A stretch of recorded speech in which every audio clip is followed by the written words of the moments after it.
Okay. Hey, welcome to another episode of PSA. I'm back. You know, it's so funny. Probably the last 4 episodes you could listen to of this, it just says I'm back.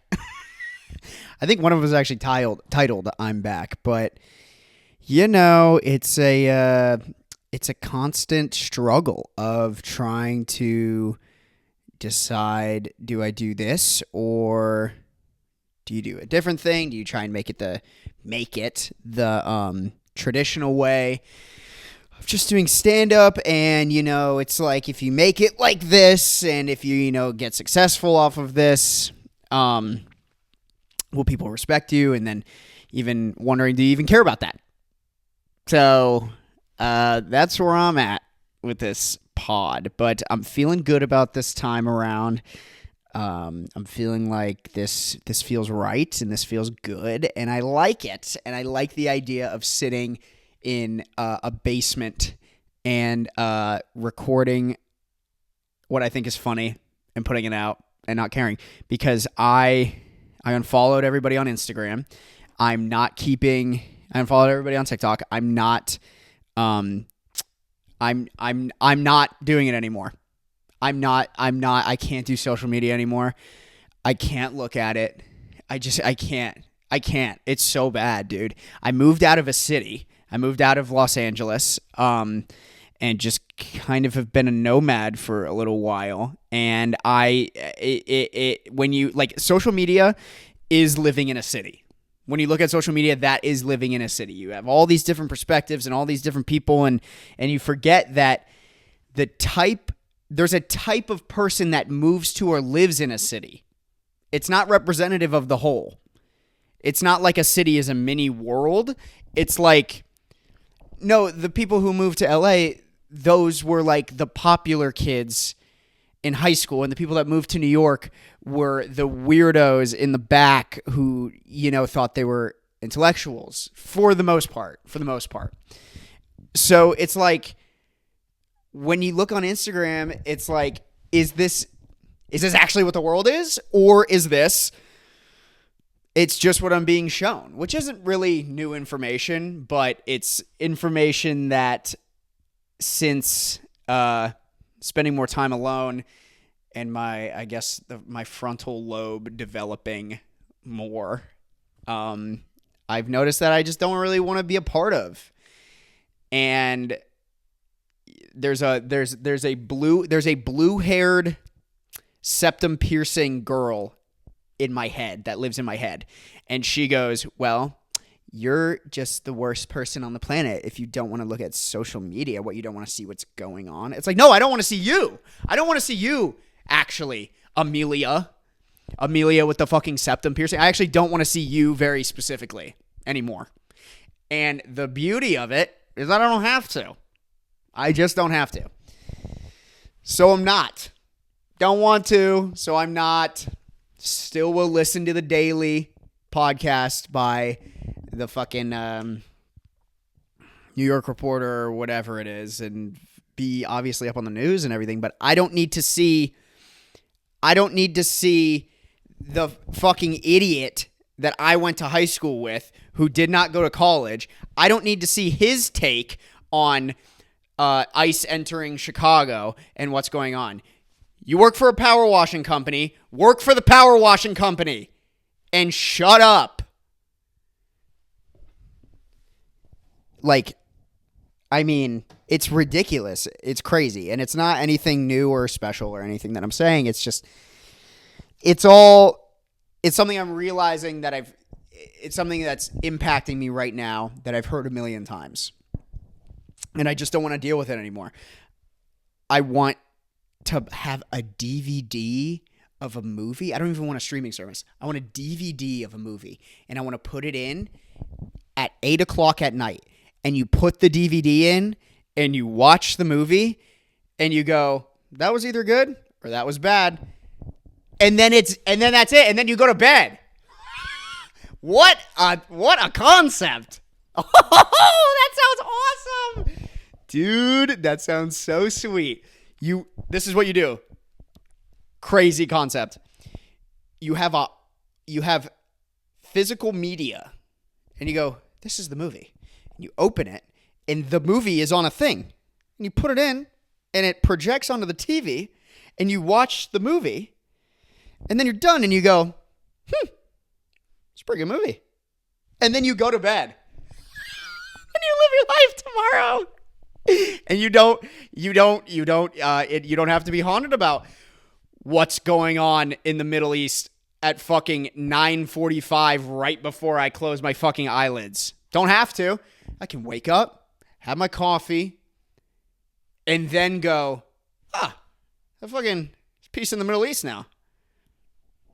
Good on you, Gaza. Good on you. It's just crazy. It's crazy. And it's not. It's weird. It's weird that it's like, okay, if I zoom out from myself, I go, I'm 24. I feel like I'm maturing at the right speed in going like, oh, I don't really want to hang around all these people or be seeing all these opinions all the time. I really just want to do my own thing and be informed as much as I want to be informed and take in the opinions of the people I care about and be educated in the way I want to be educated. I don't really want to see Logan Paul and Mike's interpretation of what is going on with the tariffs. I don't want to see Steiny from the Nelk Boys' I don't want to hear him talk about his investment portfolio and how Trump didn't stay up on his promises for Steiny. Because now with social media, you can't even see the people you follow. You have to look at everybody else. You have to just look at it. And it's like I can't see Steve will do it anymore. I can't see him. I don't want to. I never followed him, and I don't want to. So I'm done. So it's done. It's gone. It's gone. So that's happening. And I just find like, yeah, social media is the same feeling as living in a city, and that's just a nightmare. That's just a nightmare. Not living in a city, even though living in a city nowadays is like, that also feels like it's just draining a little bit. It's like, you want to live in a city full time? It's like, no, if I want to live in a city, I'll live there for a little while. I'll do that for a bit. I can't even do it for a bit. It's like, I'll do it for a few weeks and I'll go somewhere else and then I'll go back. You need like a home base. You're like, your state of mind can't constantly be at the capacity that like a high rate city is in. It's just bad. Just feels bad. But then you get bored and you're like, fuck, I wish there was something to do at night. But then when a few of those pile up, you just go, all right, I'll go to a city. Well, fuck it. So yeah, I'm in like a smaller town right now, and I have been for like the last month or two. And it's funny, like the relationships you start to develop and the small, like your world shrinks and you create, and then you have like reoccurring characters within your world. And I've found that a thing I do like every day is I go to a gas station. I get an energy drink, I get a pre-workout, I get a little snack, I fill up on gas, I do something. So if you're going every single day, sometimes twice a day, you're going to run into the same people. It's just the way it is. And tell me why there's like 5 different gas stations in my area, in my close proximity. Tell me why 7-Eleven, why do they push so much on you? Why do they push it? Why do they have to push it? I get a Monster and I bring it up to the counter and I go, have a Monster. And they go, you get 2 more, this one's free. No, they don't even say that. They will go, they don't say, oh, if you want 2 more, you get this one for free. If they were to say that, I go, let me think. Nah, I'm good. Or sure, that sounds like a deal. They go, 2 more, What? Plop down a Monster. 2 more. What the hell are you talking about? 2 more. Go get 2 more. No, I just want this one. Go get 2 more, and then this one's free. Why are you giving me one piece of information at a time? Why are you giving me one word inside the sentence at a time? Don't like it. Stop doing it. And typically it's like, no, I don't really want that today. Like, you be nice, even though they're not being nice. And it's gotten to the point where it's like I'm recurring at these gas stations all the time that I go in the 5th time with these guys at 7-Eleven and fucking you plop a Monster down and they go 2 more. And I go, nope, this one, ring it up. And I point in their face. What? That's crazy. That's a crazy thing to do, but my circumstances have made it that's what I need to do. Go get 2 more. No, ring this one up now. That's not how you treat a person, but it is how I'm treating this guy. Don't care. He's the owner of the 7-Eleven. Anybody want to take a guess about, maybe his nationality and where he comes from? That has nothing to do with it. I'm just saying that sometimes they're not the most polite people. And whatever race popped up into your head, that's your prerogative. And he's so rude to me. He's so rude to me. And they plop it down, say, go get 2 more. Don't want 2 more. Ring this one up because I just want this one. I don't give a shit if the next one made it so that all the Monsters were free. I don't care if he said, go get that one. And it happened to be that one meant I got the Willy Wonka golden ticket of Monsters, and I get Monsters for free. Forever. I would not care. It's the way he's speaking to me about it that I don't like it. So I just go, no. I give the same energy back to him. I go, no, ring this one up. And he does it. And then I leave. And that's it. Oh, dude, one time I was at that gas station and the fucking guy, I get paid in cash for the job I do right now. I'm doing construction and I get paid in cash. And so it was really early in the morning and I was getting gas and I think it's just so mean. It was like 6 a.m. I'm so tired. I'm walking to the gas station and I'm like, I give him a 20 for something I think that costs like $6. And he goes, give me the 5s. He doesn't say, hey, could you give me the 5s? He says, give me the 5s. No. That's what I said to him. I said, no. I told him no, and I swear to God, I had 100 on me. I should have just given him the 100. I said, never mind. Take the 100. Give me all your change in your register so I fucked your day up. And these are not minimum wage workers. I'm telling you, these are not minimum wage workers. These are the owners of the place. I know it because the owners always wear a collared shirt, and they're always older. And they always have their Tesla or their BMW parked right in the front of the store, right in front of the first spot in the door. Don't you want to put it around back for the other customers? No? Sounds good.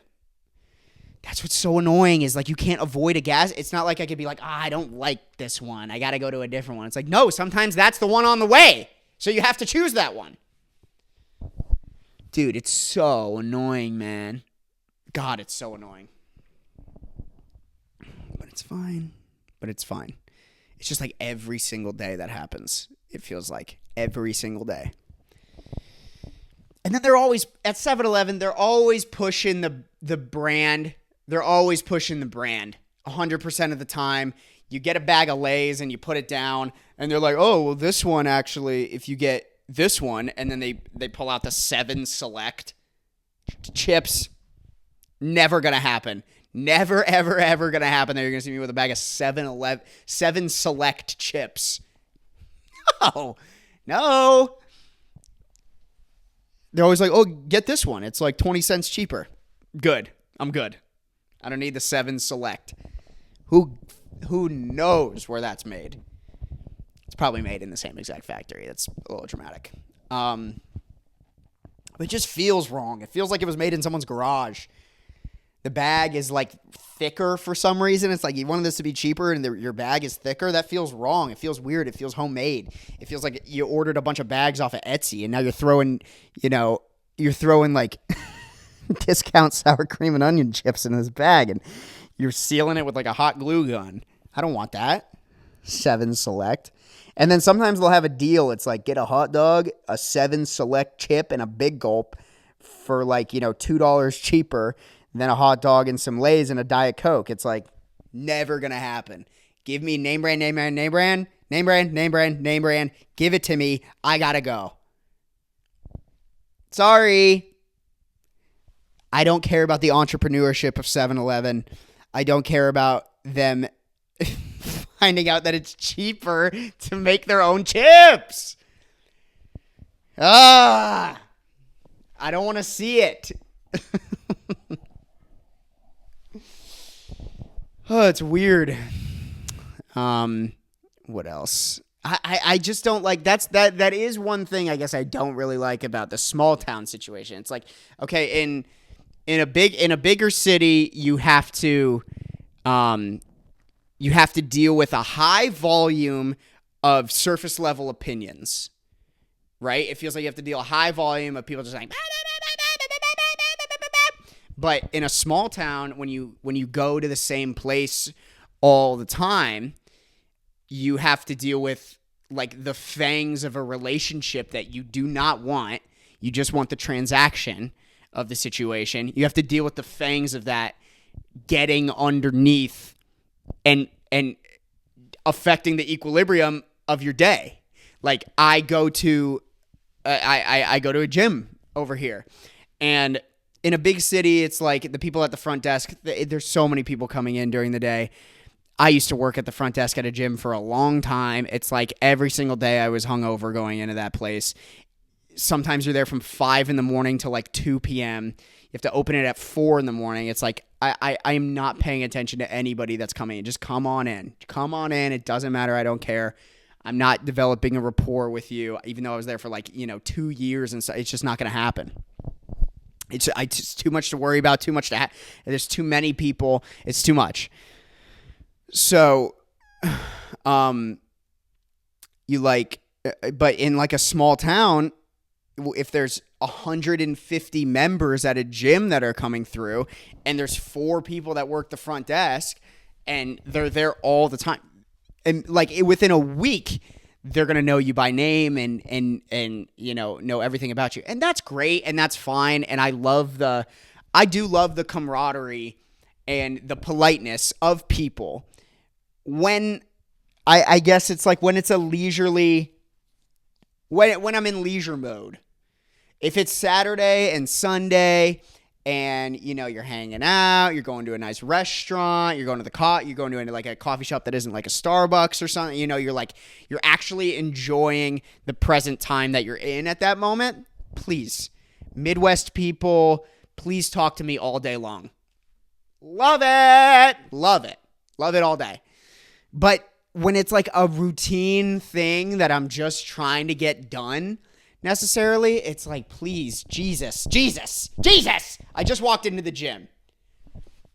Please. And then you can't be rude because then you develop a reputation of being like the rude guy. But obviously, you're not going to be rude. But I mean rude as in you can't just like throw on your headphones. So most people are nice, but then there's one dude that's there, and first his opener to me, I saw him at the front desk a few times, and then 2 weeks after, him seeing me at the front desk a bunch and stuff, he comes over to me during my workout, and he goes, "Are you in a frat?" And already immediately, see ya. Immediately, I'm already not happy. I go, "No, dude, I'm not in a frat." I go, "I'm not." He goes, "Oh yeah, because you have like a frat accent or whatever. You have a frat accent." I was like, "Thank you." I was like, "Are you in a frat?" For God knows what reason, continuing this conversation. For what God's honest reason am I continuing this conversation? He goes, "Are you in a frat?" I'm like, Nah, I'm not. I go, are you? He goes, no, dude, I'm in high school. I'm like, okay, so we don't need to be talking. We don't need to be, because you're asking me if I'm in a frat. I can just tell he's jacked. He's a jacked dude. I can just tell this immediately is not going to go the way I want this conversation to go. Chat is looking around the entire time while talking to me. So he's going like, yeah, bro. Yeah, for sure. Absolutely. Yep. Oh, no, for sure. I get you, blah, blah, blah. And like is scanning the room. And I go, what's up? You looking for someone? He goes, just seeing what the bitch situation is like here. What did I say? The bitch situation? Seeing what the bitches are like? I'm like, I knew it from the second he walked up, even before he said the frat thing. I was like, already I'm going to get profiled, and this is not going to go, this conversation is going to go horribly for me. Horribly. Just based off of how I look. And I feel like I'm not even wearing anything that crazy. Wearing a black Gymshark shirt and Nike shorts. Does that scream that I want to talk to you, guy I see at the gym, about bitches, 17-year-old? It screams that I don't want to. So whatever. You do your thing. Do your thing. Fuck hoes. I don't care. I don't care if that's what you do. But that's the thing, is I don't care. Positively or negatively. And I can't say that to you. Because it's just going to be bad. It's just going to be bad. So whatever. But now every single time I go I literally have to cancel this gym membership and just go to a different gym. Because this guy. And I'm like, is it even... I'm just so at a point in my life right now where I have zero patience. It's zero tolerance for anything disrupting my routine and my peace. I hate that when people are like, oh, my peace. I got to protect my peace. This is what I was doing. I was protecting your peace. Well, just shut up and do it then. People trying to achieve what I'm trying to achieve even also bothers me. So whatever, man. I don't know. What else? Yeah, man, I talked to so many people during the day. I'm doing a lot of construction stuff, but it's a lot of door-to-door stuff. You go, you knock on the door, you ask if they need a certain service done with construction, and it's a lot of talking to people, and it's a lot of no's, and that's okay, and it's fine, but sometimes people are rude, and I guess that's fine. I guess I got to live with that. But dude, I will tell you. So I'm in Chicago right now, and I'm taking some improv classes. I just wanted to come to Chicago. I wanted to refresh from LA. I wanted to I started in improv when I was like 13. I would go to Second City and do these improv classes, and it's what really got me into all the arts and everything. And I was so I just came back and I was like, you know what? Let me just take another Second City class. Let me just do it. Let me see if this is what I want to do again. It's not. And let me just go back to the first instance of me doing something artistic that I loved. So come back and, you do the audition and everything, and immediately improv people they're just so improv people. If you know anything about comedy or anything about like theater at all, or an acting world or anything, you know that just improv people are just the most improv-y people. They're all septum piercing, goofy, very inclusive types of people, which is great. It's a total 180 from what I was having with stand-up, where it's like nobody gives a fuck about anybody, and we're actually trying to, like, whatever the opposite, we're trying to exclude people from certain things. And it's just like, I just needed a little refresh of that. So because of that, if there's any type of aggression or anything that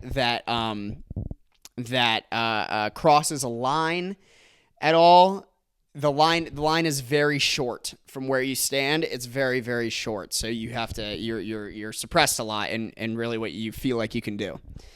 Because they want to be very inclusive of everybody, and also it's like a school, and it's very cushy. It feels like, which is fine. That's totally fine. Improv is very what's the word?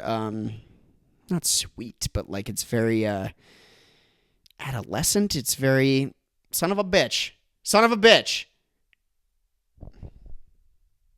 Innocent. Improv is very innocent. So, because of that, because there's this one guy in my class. I'm almost done with the class. It's like a 10-week thing. This one dude in my class. The first day we met, I was like, oh, this guy's pretty funny, and I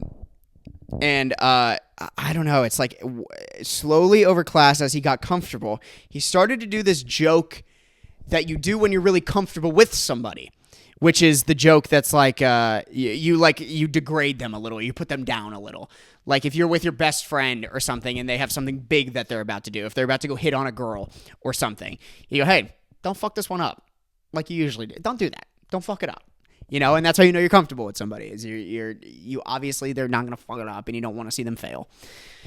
But I've only known this guy for 10 weeks. And so he does a lot of those types of jokes where it's like, hey, don't fuck it up. Or like if you're clapping or something at somebody and applauding, he'd be like, hey, tone it down. I'm all for that type of joke.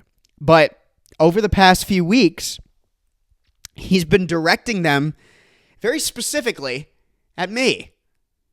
Like over the last 5 weeks. And all of them have been, hey, why don't you shut the fuck up? They've all been like getting worse. They've all been getting like, hey, why don't you get the fuck out of here? That's not funny.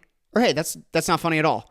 And I'm like, is anybody else seeing this? But he can play it off as if it's a joke. And he's not really doing it at anybody else.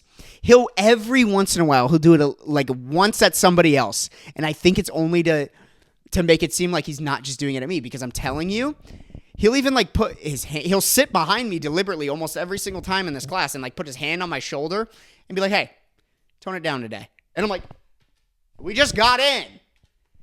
And so it's putting me in my head. But dude, so he's been doing that and doing that and doing that. And then we were pitching sketches. We have a final sketch show at the end of the 10 weeks, right? And we're pitching sketches, and me and my friend in the class, we wrote this really stupid sketch, and it was really funny. It was the type of humor that only your friends would get, but you know that no one else would get. So we would do it on stage. Okay, it's very stupid, but it's one person's on stage. They're just standing there, maybe checking their phone. Another person comes on the stage, goes next to the guy that was first standing there, and goes, hey, man, nice shirt. Other guy goes, yeah, man, it'd be weird if it was a mean shirt. And then the other guy goes, all right, I'm not talking to people. And then he walks away or something. Really stupid. The type of thing that's so stupid, it makes you laugh. It makes you and your friends laugh because it's so stupid. And we know that in front of an audience it wouldn't work. But we wanted to throw it into the show. It's very quick, and it might bring the camaraderie together for all of us as a sketch team. I'm even smirking about it now. I'm like, how fun would that be? And this guy shot it down, is the only one that shot it down in the class constantly. Constantly shot it down. So he keeps shooting it down, and he keeps shooting it down, and he keeps shooting it down. And we finally decide what the running order of the show is going to be, and they take out the rest of the class decides that I guess we're going to take out that sketch because this guy doesn't like it. And so I'm like, all right, whatever. And my buddy is like, not even who I wrote it with isn't really saying anything. And so then this last class, we go, okay, here's the running order. And somebody who wasn't there before goes, hey, where's the nice shirt sketch? And I go, yeah, he wanted it out or whatever. And he goes, yeah, I wanted it out, but I know, we could, he goes, but we could play around with putting it back in. What? Because somebody else said it, now you want to put it back in? I go, are you serious? You were the only person saying that you didn't want it. You didn't want it in. So then he goes, well, I don't really get it. I go, how do you not get it? It's 2 lines, 2.5 lines. So my other buddy goes, it's not supposed to be funny. It's like, it's stupid and it's just for us. Something that I've said 1,000 times since pitching this sketch. And he goes, oh, it's not supposed to be funny. Well, that's funny. We could put it in. I go, this fucking guy. That made me so angry. So angry, and that was at the beginning of the class. So now I'm fuming at this guy. So fuming at this guy, I'm literally thinking about ways I could ask him to take his glasses off so I could punch him in the face after the show is done. I'm literally like, hey, man, yeah, good show. Real quick, I really like those glasses. I don't think I'm going to be here next week. If you could, what brand are those? He goes, done. Lay him out, and I'm gone because I'm not doing the next semester or whatever of this class. So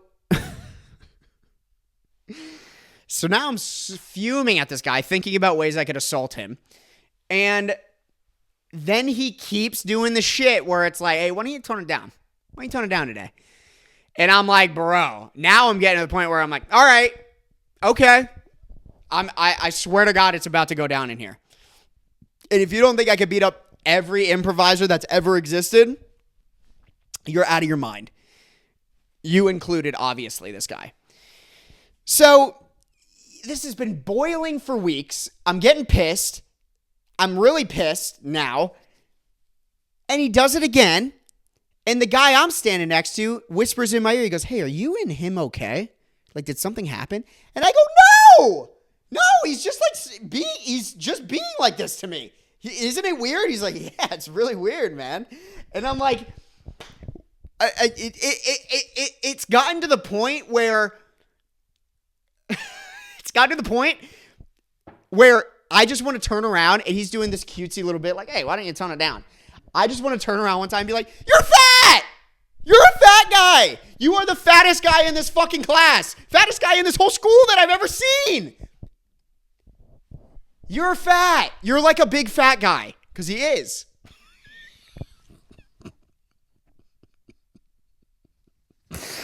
Which would just put like a screeching giant halt on the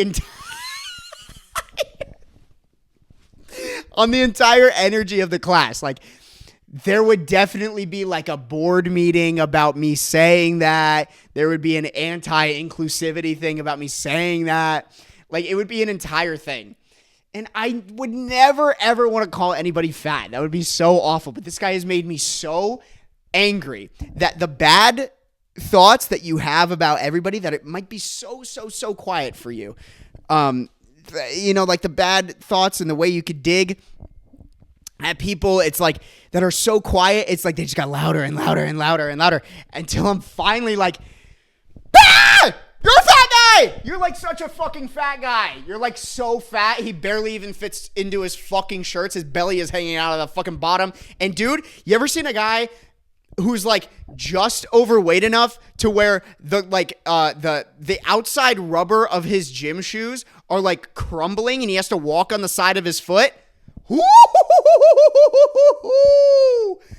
You are fat. Please get away from me. Oh my God. I'm never going to say that to him. Of course, I'm never going to say that to him. And you should also not judge me on the fact that I'm obviously not going to say that to him, but he has been making me so mad. He's like, dude. And I'm not the cutesy guy who's gonna just like retaliate and be like, come up with some quip. I'm not coming up with a quip for this guy.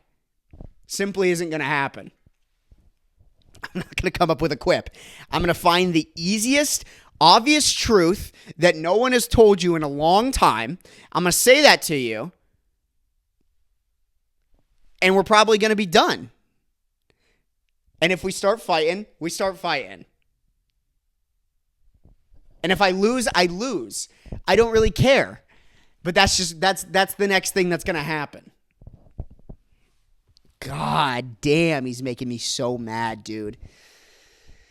Oh, and that would be so mean. And there's all, dude. I actually won't even say that about the other person. I won't even say that because this is making me that mad that it overshadows the other thing. It's just like, dude, and it's such a like, it's like a, it's a weird trap. Like, isn't there like a Twilight Zone episode of somebody who like is like, hello, can we wake up to the thing that's going on? Like, he just saw the rules of this like little of this school and this little society chain thing. He saw the rules and is able to squeak right in between the rules. And because I can't go to anybody and be like, hey, he's being like really passive aggressive to me, because they're all just going to be like, what do you mean? He's doing a bit. And I'm like, bro, well, also, what do you mean he's fat? That's so mean. I don't want to be mean. I don't want to say that to him. I don't even want to admit it right now. But it's the truth of what I was feeling the other day. And by golly, I needed to say it. So, that'll take the wind out of your sails, huh? Calling somebody by their clear insecurity. Fuck, man. Fuck. I'm sorry. He's just being really mean to me. And I don't like that. And I don't like that at all. What else do I got? Halloween is coming up. I guess I can touch on this. I really do not like Halloween. And I'll probably talk about it more next week. But, dude, I was driving around today and I saw some Halloween decorations of like, why are zombies, like realistic zombies, why am I saying it like that? Zombies. Why are realistic zombies like part of Halloween? I don't like that. I don't like it. It hits a nerve that is too close to something that may actually, not even may actually happen. Here's the thing. I don't like it when it feels like, I don't like it when it feels like somebody like created a thing that's like so grotesque and scary. I'm like, can't you like skeletons are scary? Those like are real and exist. Can't you like make something with like a skeleton or something? Like, I don't like it when somebody like makes up something so gross. It's like, ew. How's that even like a live person that walks around with thoughts like that? It's gross. I don't want to. It's just disgusting. I guess that wasn't really funny. Damn it, the fat thing really took the wind out of my fucking sails, man. That really sucked. Because I don't want to say it. I don't want to be that guy. I don't want to be mean, but he's pushed me. He's pushed me the fat line. Oh shit. All right. Well, I think that's pretty much all I had for now. Yeah, I'm really excited about this. I like the direction this is going, and I love Chicago stand-up, by the way. Chicago stand-up is super awesome. If you are trying to start stand-up, definitely move to Chicago. I would say it's like the best first city to start stand-up in. But other than that, yeah, this has been PSA. I'm gonna do my best to release every Monday, and look out on my Instagram for stuff that's going on. I'm posting from my computer. Not even be posting from my phone, because I'm not dealing with that shit anymore. Like I said. All right.